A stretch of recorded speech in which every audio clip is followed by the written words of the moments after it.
राधे राधे आप सभी को स्वागत है आप सभी का मेरे इस चैनल पर। आज मैं योगिनी एकादशी के बारे में लेकर आई हूँ। योगिनी एकादशी हिंदू धर्म में आषाढ़ मास के कृष्ण पक्ष की एकादशी को कहा जाता है। यह एकादशी वर्ष भर की प्रमुख एकादशियों में से एक मानी जाती है। इसका विशेष महत्व होता है।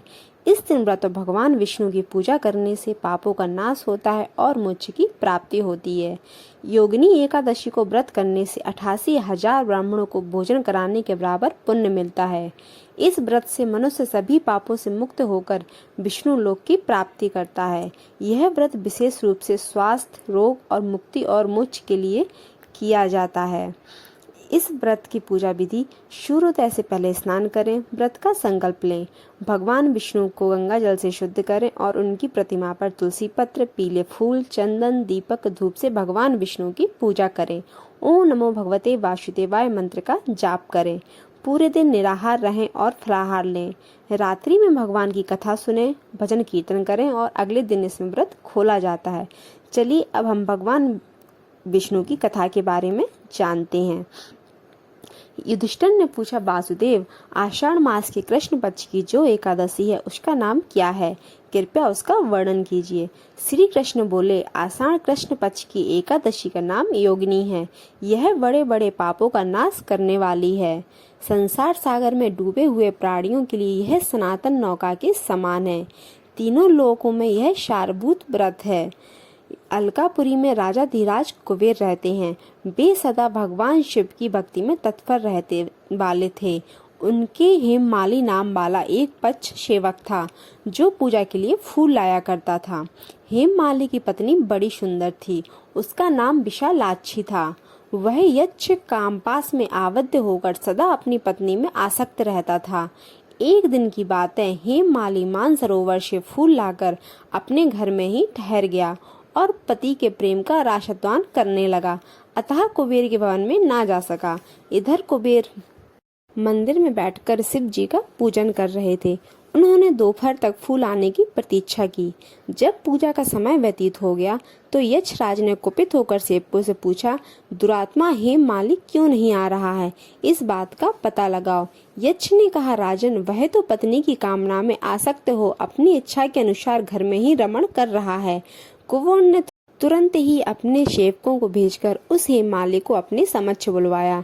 हेममाली भय से आकुल होकर तुरंत ही कुबेर महाराज के सामने उपस्थित हो गया।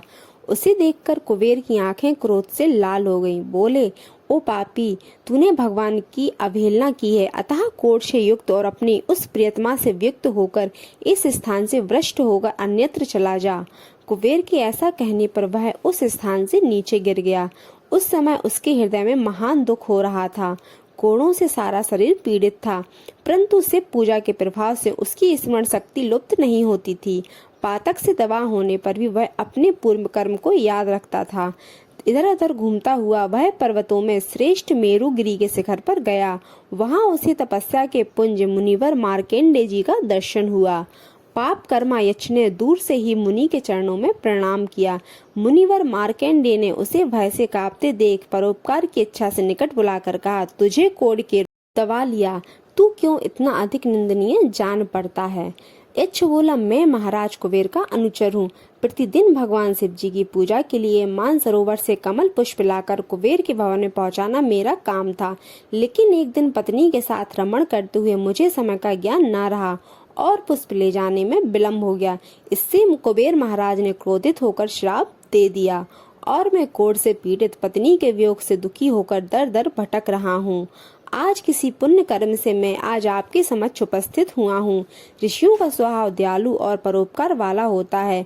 सो हे आप मुझे अभागों का कर्तव्य का बोध कराते हुए पाप से मुक्ति का कोई उपाय बताएं। मार्केंडे जी ने कहा, तुमने यह सच्ची बात कही है, इसलिए मैं तुम्हें कल्याणप्रद व्रत का उपदेश देता हूँ। तुम आषाढ़ की कृष्ण पक्ष की योगिनी एकादशी का व्रत करो।